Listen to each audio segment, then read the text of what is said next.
I'm Alex with Storyline Travel. In this video, I am at the ARC of Katy doing a presentation on cruising Alaska. It's an Alaska one-on-one. I hope you enjoy the presentation. So today what we're going to do is we're going to talk about taking a cruise from Anchorage to Canada. And we're going to show you different things you can do on your cruise as you go. So this picture here is a picture of a glacier. So that tells you Alaska, even in the summer, it's cool. It's a lot different than it is here in Texas. And so a lot of people like to go up to see the beauty of Alaska, but they also like to go cool off. So let's talk about, I'm in Anchorage. I want to go get on a cruise ship. What do I have to do? First, I have to take a bus. You see, cruise ships don't leave from Anchorage itself. They leave from one of two ports that are about an hour away from Anchorage. One's called Whittier and one's called Seward. Now, here's what's interesting about these cruise ports. When we took our bus, of course, there's beautiful scenery, right? You can see that in the background, the water and the mountains. But to actually get to where the boat is, there's a tunnel, and this tunnel will only allow one vehicle in at a time. It's not a two-lane road, it's a one-lane road. And not just a road, but there's also train tracks. So they have big parking lots on either side of this mountain for you to wait for your turn, whether you're on a train or in a car or like us on a bus, so that you won't meet somebody in the middle of the mountain coming at you. So at the top of the hour, when the big hand hits 12 o'clock, everybody from the coast goes into Anchorage. And at the bottom of the hour, when the big hand points down to the 6, then you can go to the boat. So as we enjoyed our bus ride, we had to wait for about 15 minutes, and all the cars and all the trucks and all the trains cleared the tunnel, and they said, okay, you're good to go. And so we drove through. And we found our cruise ship. Ooh. Now this is interesting because if you've seen some of our pictures of cruise ships before, you usually see big buildings and lots of security, but we're in Alaska. It's wilderness. They have the dock and they have the ship. And so once we did go through security, there was a small building for security, but that was it. And then we took this walk and we just walked right on board our ship. So it was nice and easy. And it was quite a beautiful experience. So the first thing we did is we went and looked at glaciers. Now, we're on board our cruise ship, and if you'll notice, kind of a little white area here. Does anybody know what that's called? Have you ever heard of calving? When a glacier loses some of its ice into the water, it's called calving. And so Amy took this video of ice falling from the glacier into the bay. You can see how close we are to this glacier. We're actually on the cruise ship, on the deck. And we're that close. We had to wear coats because the ice from the glacier was so cold. You could see your breath. So after we saw the glacier, we went to Juneau. Juneau is Alaska's capital city. But can anybody tell me what is the most interesting thing about Juneau as a capital city that no other capital city in the United States matches? Every other capital city in the U.S. has this one thing that Juneau does not have. What do you think?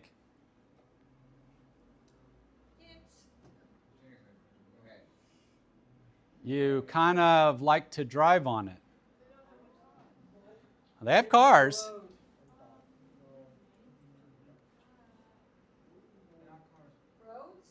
Roads? There are no roads from anywhere else in Alaska to Juneau. The only way to get to Juneau is by boat or seaplane.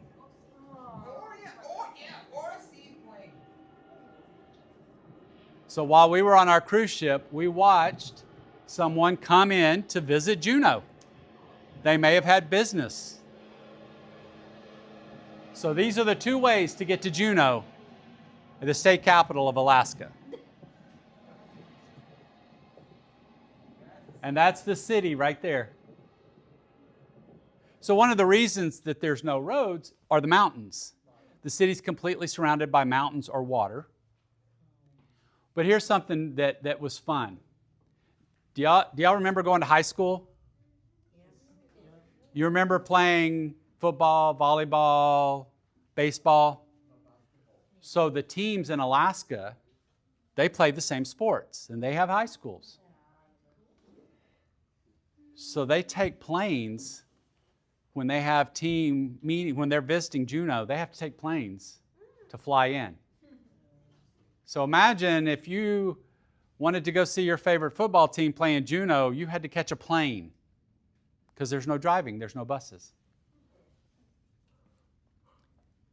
Next, we went to a place called Icy Straits. And like Juneau, it's a lot of mountains, so they have a gondola. And we got to ride in this gondola. This is a way to cover a distance where there's a lot of hills and mountains without you having to put on climbing gear and climb over it. And so in Alaska, especially on the coast, you'll find these gondolas. This particular one goes to a cruise port called Icy Straight Point. It's a man-made port stop, meaning there was no real reason for the cruise ship to go there until the inhabitants of this island restored an old fishing cannery. They used to fish for salmon, and then they'd put them in cans, and they'd ship them to us to eat salmon. Have you ever been to the grocery store and you've seen a can of salmon? It probably came from Alaska. But you see this grass right here? When we went over it, there was a deer there, and he had a back itch, and he would use his horns to scratch his back.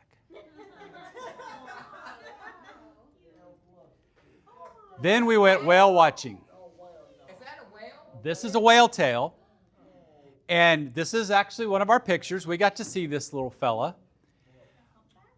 It is a blue whale. I was close. And so the whale tail is like a fingerprint. They're very unique.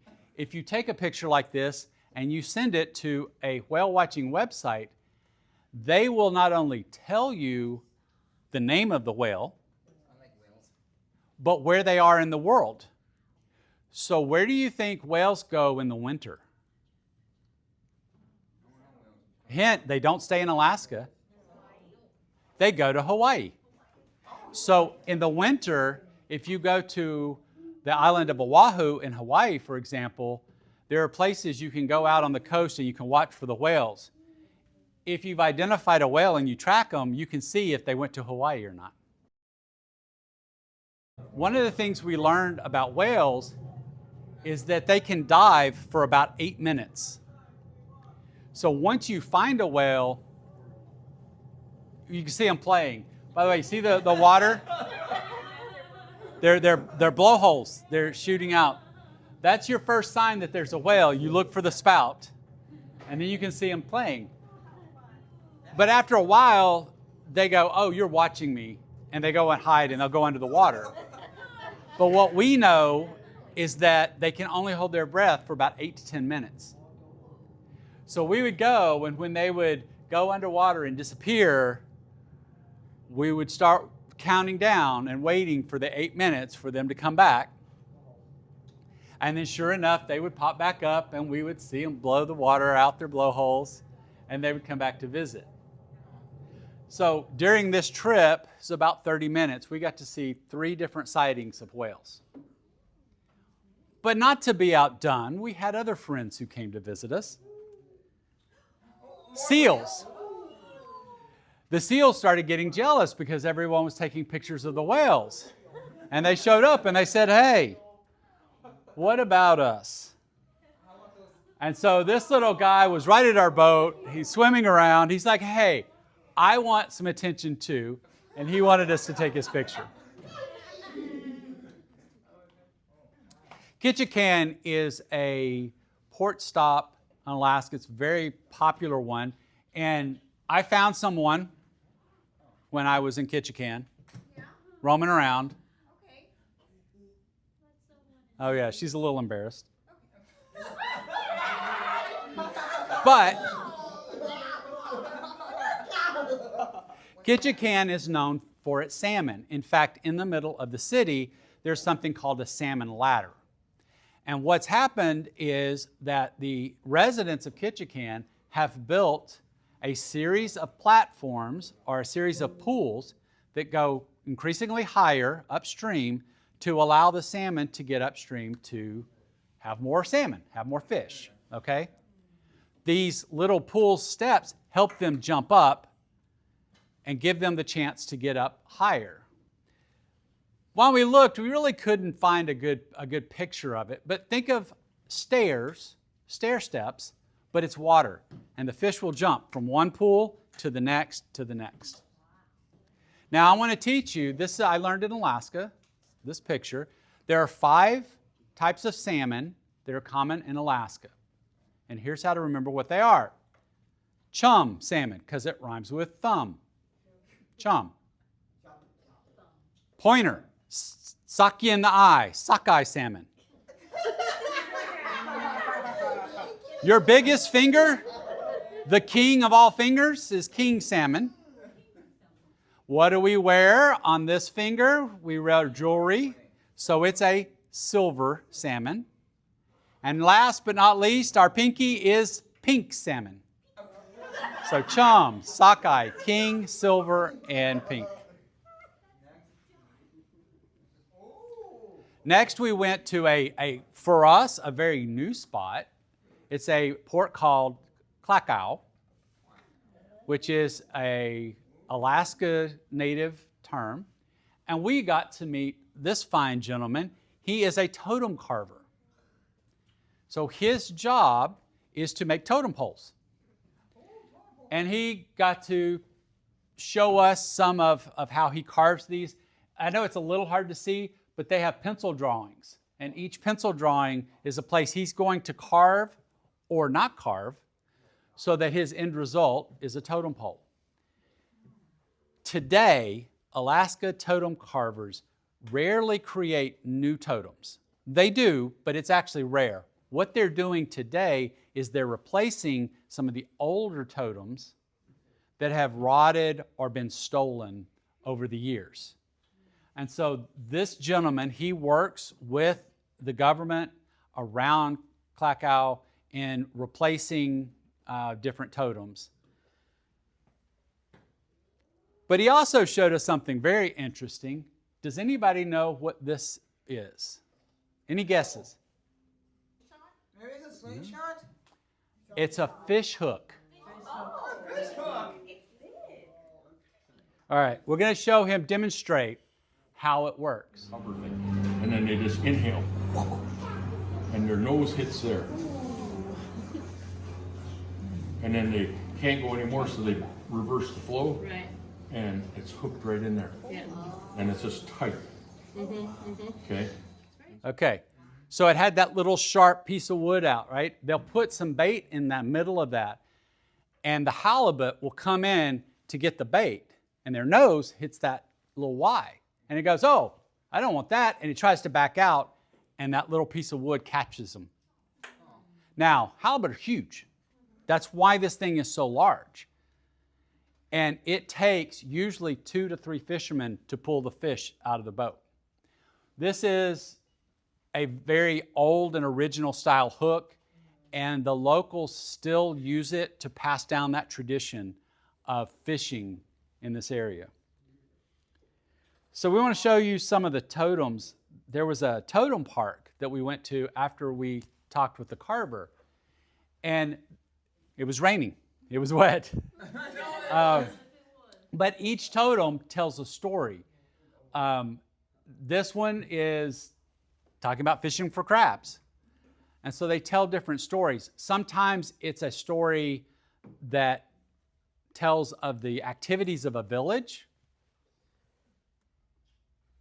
These are all the different ones. Sometimes it tells the moral of a story. And so they would tell us what each totem represented. And it might be, don't be greedy, or be kind, those types of things. So totems are a way that Alaskans told stories to each other. Notice the detail and the coloring, and they do routinely go out and refresh the colors to keep it bright and vibrant. But then I'm going to take you to Canada. So as beautiful as Alaska was, it is very rustic. And sometimes, well, sometimes you want to be pampered a little bit. So we went to the Empress in Victoria, British Columbia. We're going to have afternoon tea.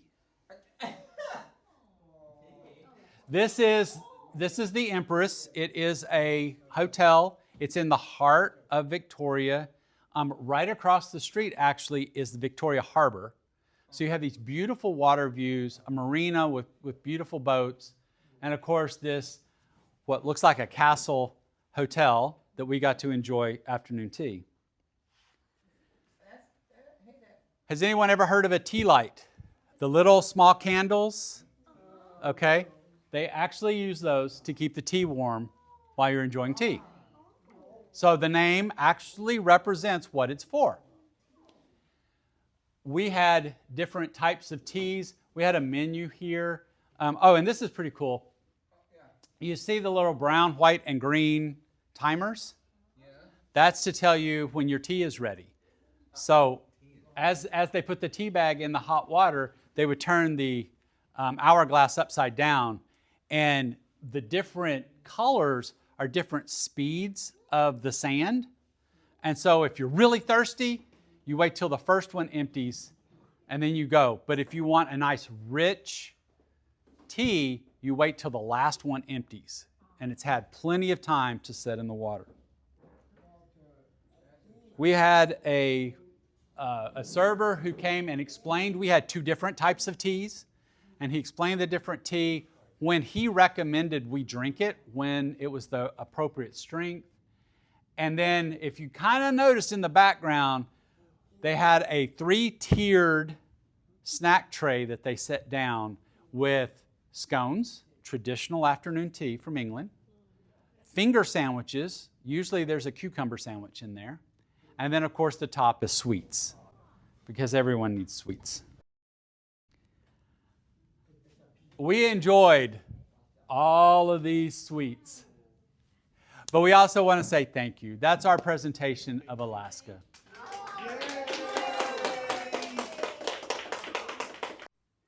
And that's the presentation that I did at the ARC of Katy. The ARC of Katy is a social program for those on the west side of Houston who have intellectual disabilities. We like to share our love of travel with them and educate them on different places around the world. And in this presentation, I was talking about cruising Alaska. If you would like to help support the ARC of Katy, we'll have a link down below where you can donate to the program. And if you enjoyed the cruising piece, check out this video that I did on a cruise tour, enjoying the heart of Alaska as well. And in Storyline Travel, we believe every adventure is a story waiting to be told.